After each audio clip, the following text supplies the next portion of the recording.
श्रीमद् भागवत वियोग का ग्रंथ है। सखियां गोपियां भगवान श्री कृष्ण को खोजती हैं, कौन गली गए श्याम, वियोग का ग्रंथ है। और श्रीमद् भगवत गीता योग का ग्रंथ है, जिसमें विषाद भी योग बन गया हो। विषाद योगो नाम प्रथमो अध्याय। तो श्रीमद् भगवत गीता योग का ग्रंथ है, लेकिन श्री रामचरितमानस व्यवहारिक प्रयोग का ग्रंथ है। अर्जुन को विषाद हुआ, भगवान को 18 अध्याय सुनाने पड़े गीता के, तब विषाद दूर हुआ। नष्टो मोहा स्मृति लब्ध्वा, तब विषाद दूर हुआ जब पूरी गीता सुनाई भगवान श्री कृष्ण ने। श्री रामचरितमानस में निखाद राज को विषाद हुआ। भयो विषाद निखाद ही भारी, राम सीय मही शयन निहारी। निखाद राज देखते हैं सोने के महल में, चंदोवा चारु मोतिन के, हिरन की झालरें हिले हिलोर खाए के। सोई रघुनाथ माथ नीचे धरी हाथ सोए, पाथरी शिला पे कुछ साथरी बिछाए गए। उन्हें बड़ी पीड़ा हुई, विषाद हुआ। और जब विषाद हुआ तो लक्ष्मण जी जागन लगे, बैठ वीरासन। निखाद राज उन्हीं के पास गए और लक्ष्मण जी ने उनको जो उपदेश दिया वह प्रसंग श्री लक्ष्मण गीता के नाम से प्रसिद्ध है। तो वह गीता जब सुनाई तब निखाद राज का विषाद दूर हुआ। भगवान कृष्ण को 18 अध्याय गीता सुनानी पड़ी, तब अर्जुन का विषाद दूर हुआ। लक्ष्मण जी को गीता सुनानी पड़ी, तब निखाद राज का विषाद दूर हुआ। लेकिन धन्य है चित्रकूट, यहां तो श्री कामदगिरी भगवान का दर्शन कर लो। कामद भे गिरि राम प्रसादा, और केवल अवलोकत अपहरत विषादा। केवल दर्शन से ही विषाद की निवृत्ति हो जाती है। ऐसी पावन भूमि चित्रकूट। अब चित चेत चित्रकूट ही चलो, भूमि बिलोक राम पद अंकित, बन बिलोक रघुवर विहार थलो। अब चित चेत चित्रकूट ही चलो। हा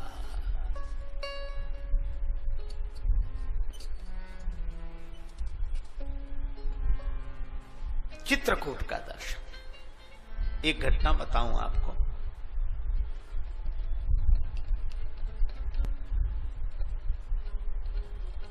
सम्राट अकबर के परम विश्वास पात्र श्री रहीम जी एक बार निष्कासित होकर एकांत में आने लगे कि थोड़ा झंझट से मुक्ति मिले। कहां जाएं? चित्रकूट में रहने लगे। उन दिनों का चित्रकूट, छोटा सा चित्रकूट। अब रहीम जी की तो इतनी प्रसिद्धि कौन नहीं जानता। तो अपना वेश बदलकर एक भड़भूंजे का भार झोंकने लगे। वो चने भूंजता, नीचे भार में आग जलती, ये उस आग में कूड़ा झोंकते, आराम से छिप कर रहते। जो चना मिल जाता उसी का सेवन करते, आनंद से रहते। चित्रकूट के तत्कालीन नरेश रहीम जी के मित्र थे, और रहीम जी सोचते हैं एकांत भंग न हो, कोई संपर्क नहीं किया। एक दिन राजा का सिपाही आया। रहीम जी के मन में उत्सुकता हुई। एक पर्चे पर कुछ लिखा, राजा साहब तक पहुंचा देना। सिपाही ने कहा कि उनको तो देने की हिम्मत नहीं, पर पहुंच जाएगा। ले गया वो कागज, महाराज के शयनागार में तकिए के नीचे रख दिया। महाराजा सोए, सवेरे जागे, तकिया हटाओ, पर्चा। उस पर्चे में केवल एक दोहा लिखा था, चित्रकूट में रमी रहे रहीमन अवध नरेश। चित्रकूट में रमी रहे रहीमन अवध नरेश, और जा पर विपदा परत है सो आवत यही देश। और ये दोहा पढ़ा राजा पुलकित हो गए। रहीम चित्रकूट में, और कोई बतावे नहीं कि पर्चा कहां से आया। राजा अपने हाथी पर बैठकर ढूंढने चले, और जब ढूंढते हुए हाथी पर बैठे हुए झूमते हुए जा रहे थे तो एक भड़बूंजे का भार झोंकते हुए रहीम जी को देखा। राजा ने कहा कि यह तो लगता तो है कि रहीम जी हैं। तो कविता में एक बात कही कि जाके सिर अस भार, सोकस झोंकत भार अस। जिसके सिर पर पद का इतना बड़ा भार था, वो ये इस तरह भार झोंकेगा। जाके सिर अस भार, सोकस झोंकत भार अस। रहीम जी ने तुरंत उत्तर दिया, रहीमन उतरे पार, भार झोंकी सब भार में। और भाड़ ही भाड़ में झोंक दिया। राजा साहब हाथी से उतरे, बिठाया हाथी को, उतरे, रहीम जी को हृदय से लगा लिया, अपने हाथी पर बिठाकर ही राजमहल की ओर चले। तभी का यह प्रसिद्ध दोहा है कि रहीम जी से राजा साहब ने पूछा, अब हाथी की तो आदत, वो धूल डालता है अपने सिर पर। राजा साहब ने कहा कि गज रज डारत शीस पर, गज रज डारत शीस पर, कहो रहीम कही काज। रहीम जी ने उत्तर दिया, जही रज मुनि पत्नी तरी, सोई ढूंढत गजराज।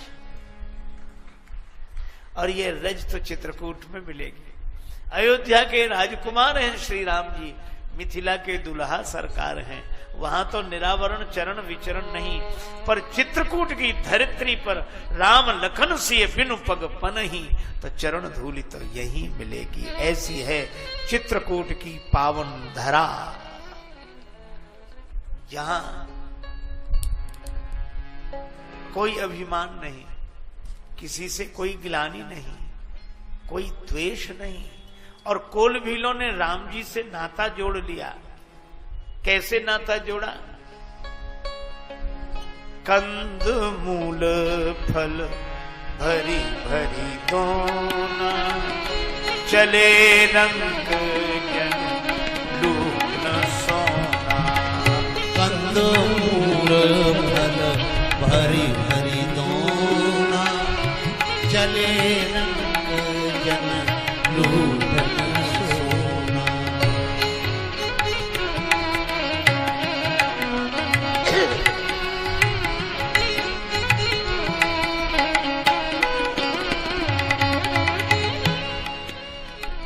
पत्ते का पात्र बनाया,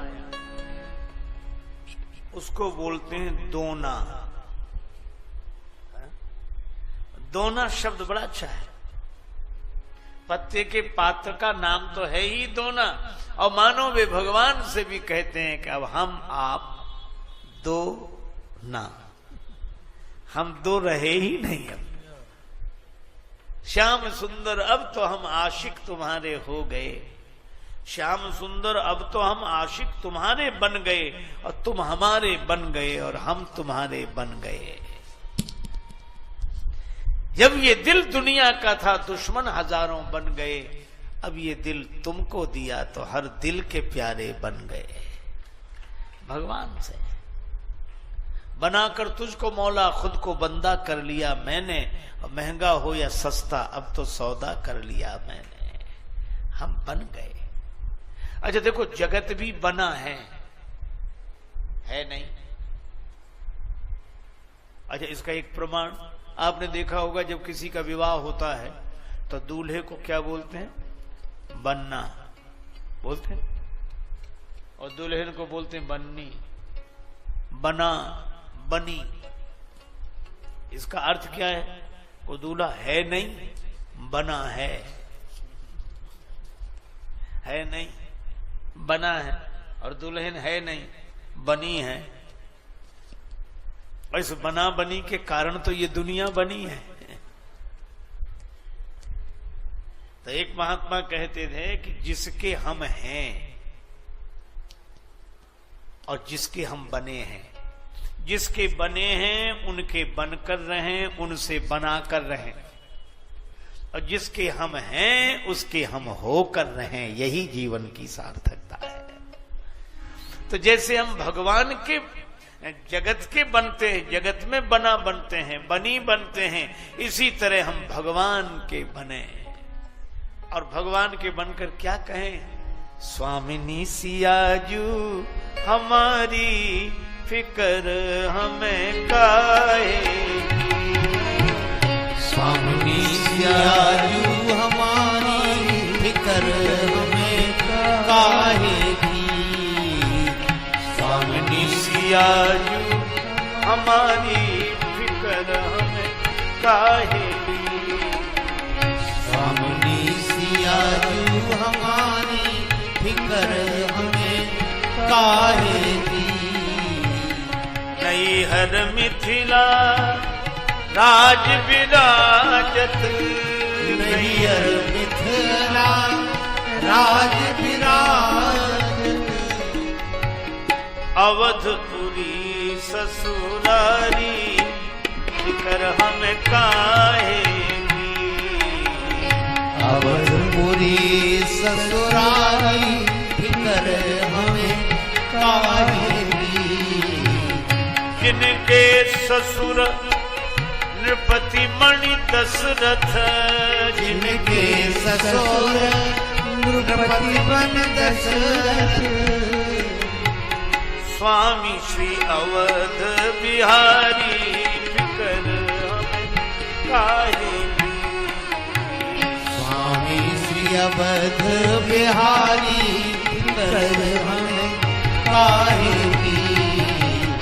देवर भरत लखन रिपुसूदन, देवर भरत लखन रिपुसूदन,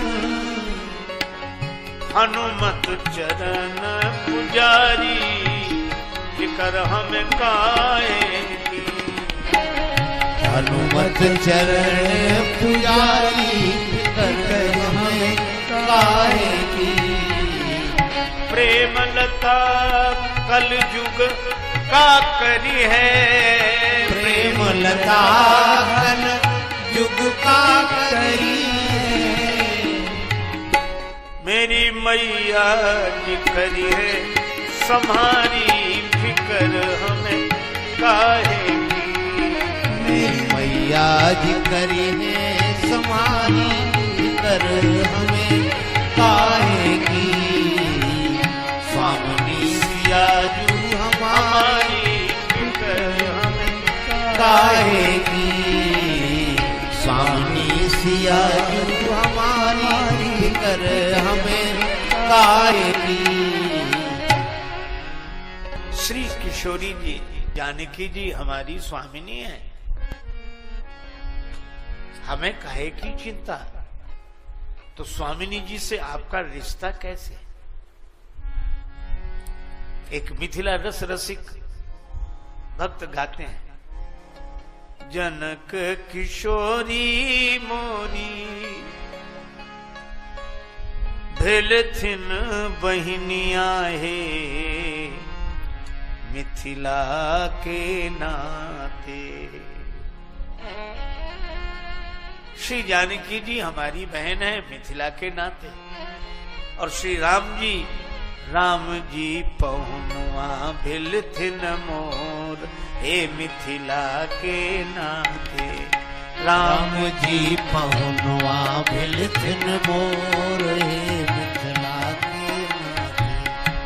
राम जी पहुनुआ भिलथिन मोर, हे मिथिला के नाते। राम जी पहुनुआ भिलथिन मोर, हे मिथिला के नाते। मिथिला के नाते भगवान से नाता जुड़ जाए।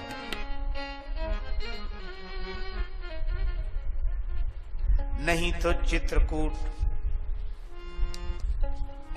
अयोध्या में भी भगवान के सखा हैं, मिथिला में भी भगवान के संबंधी हैं, और संबंध की महिमा भगवान जानते हैं। संबंध निभाना भगवान जानते हैं। को रघुवीर सरिस संसारा, सील स्नेह निवाह निहारा। मिथिला वालों ने तो ऐसा नाता जोड़ा, वे कहते हैं कि दुनिया में कोई ऐसा नहीं जो भगवान को वो देता हो जो हम देते हैं। किसी ने कहा कि राम जी को मानने वाले बहुत से लोग हैं जो राम जी को तन मन धन प्राण देते हैं, न्यौछावर करते हैं, पर जनकपुर वासी कहते हैं होंगे राम जी को तन मन धन प्राण न्यौछावर करने वाले, लेकिन जो हम देते हैं वो कोई नहीं दे सकता। तुम क्या देते हो? बोले हम तो राम जी को गाली देते हैं। है किसी की हिम्मत जो राम जी को गाली दे? गाली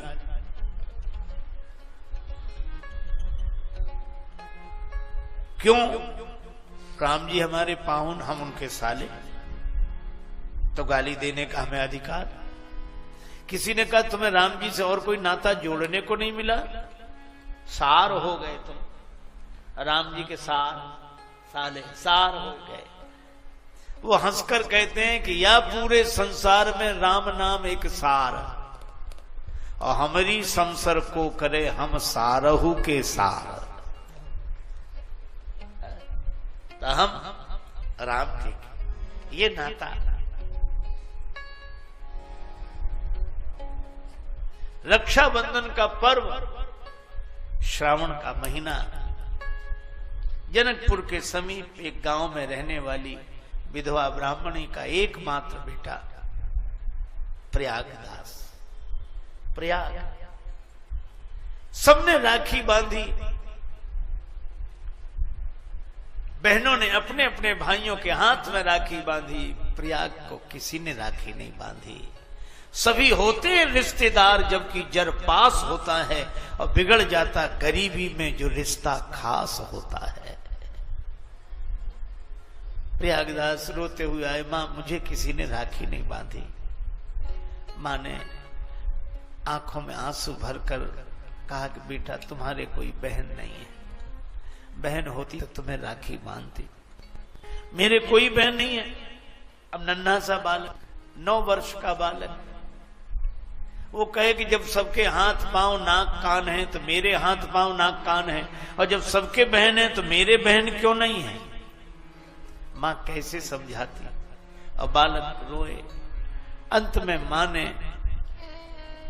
कहा कि बेटा तुम्हारी भी बहन है, पर वो यहां नहीं है, अभी अपनी ससुराल में है।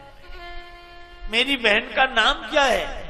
मां कहती है बेटा तुम्हारी बहन का नाम सीता है। उनकी ससुराल कहां? अयोध्या है। मैं जाऊंगा। मां बोली अभी नहीं, तू और बड़ा हो जा, फिर मैं ले चलूंगी तुझे। लेकिन बालक के मन में यह भाव, मेरी बहन, और मां ने केवल जनकपुर के नाते कह दिया, मिथिला के नतवा से बढ़ी गेले शान है। मिथिला के नाते से ये शान बढ़ गई।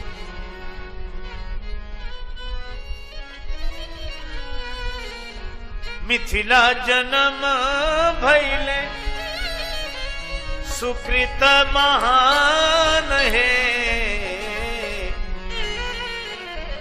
लाडली कृपा सो पवली, श्री जानकी कृपा सो पवली, ऐसे मेहमान है। लाडली कृपा सो पवली, ऐसे मेहमान है। लाडली कृपा सो, हमरा न चाही पाऊं जोग जप ध्यान है। हमका न चाही पाऊं जोग जप ध्यान है। हमरा तो चाही बस, हमरा तो चाही बस मंद मुस्कान है। हमरा तो चाहिए बस मंद मुस्कान है, हमरा तो चाहिए मंद मुस्कान है।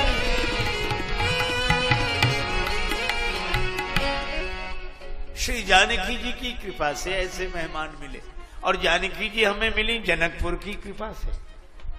इसीलिए माँ ने भी कहा कि तुम्हारी बहन जानकी जी हैं, अयोध्यापुरी ससुराल है उनकी, वहीं है।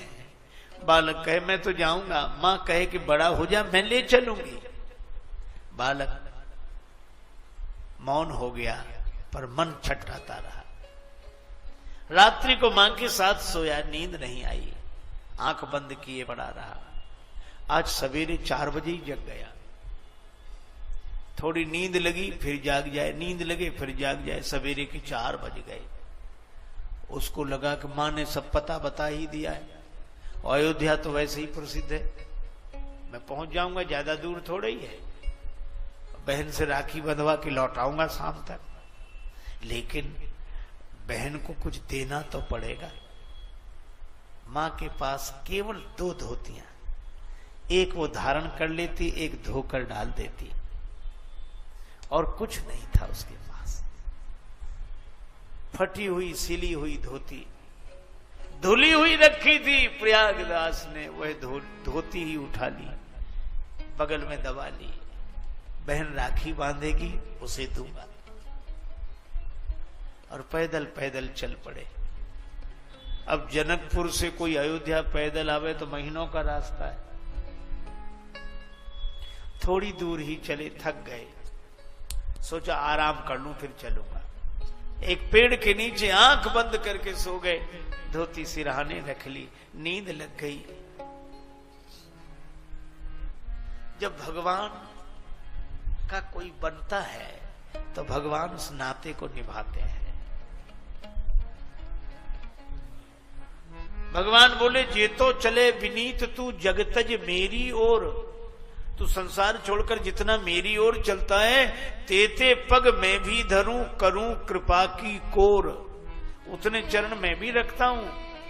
भगवान जितना मैं चलूंगा उतने ही चरण आप रखेंगे तो कल्याण कैसे होगा? नहीं नहीं, चिंता की बात नहीं। एक चरण तेरो परे मम हित चित पे छूछ, और मेरो चरण बढ़ाई वो राजा बलि से पूछ। मैं जब चरण बढ़ाता हूं तो राजा बलि से पूछो। प्रयागदास सो गए, वृक्ष के नीचे आंख लग गई थी। नाम ना भूल जाऊं, सीता, सीता, अच्छा बहन का नाम सीता, बहनोई का नाम राम, सीताराम सीताराम सीताराम। सो गए। आश्चर्य, सोए थे वृक्ष के नीचे, और जब जागे तो सरजू किनारे वृक्ष जो उठे